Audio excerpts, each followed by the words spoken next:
திரும்பவும் சொல்றேன், மக்கள் பணத்துல இருந்து ஒரு பைசா கூட தொடமாட்டோம், தொடவும் விடமாட்டோம், தொட்டா விடமாட்டோம், இதுக்கு முன்னாடி தொட்டவங்களையும் விடமாட்டோம்.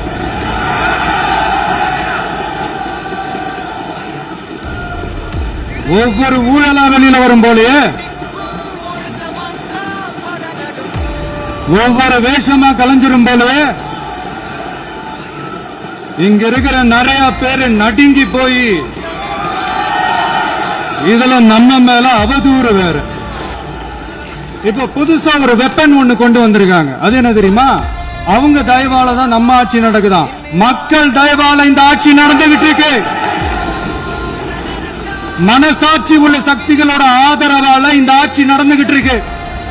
நாங்க தான் அனுப்பி வச்சோம் அப்படின்றாங்களே. அனுப்பி வச்சவங்களுக்கு மினிஸ்ட்ரியில இடம் கொடுத்தா ஏன் கதறீங்க? ஏன் இவ்வளவு கோபம்? ஏன் இவ்வளவு கதறல்? இதுல இன்னொரு முக்கியமான விஷயம், மார்க்சிஸ்ட் கம்யூனிஸ்ட் கட்சி நமக்கு ஆதரவு கொடுத்தது சுயேட்சையா எடுத்த முடிவுன்னு சொல்றாங்க.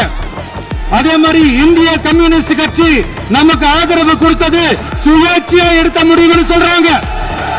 இதுல எங்க இருந்து நாங்க தான் அனுப்பி வச்சோம்னா புரியலையே. மக்களுக்கு நல்லா புரியும், எல்லாத்தையும் தெளிவா பார்த்துக்கிட்டு இருக்கிறாங்க.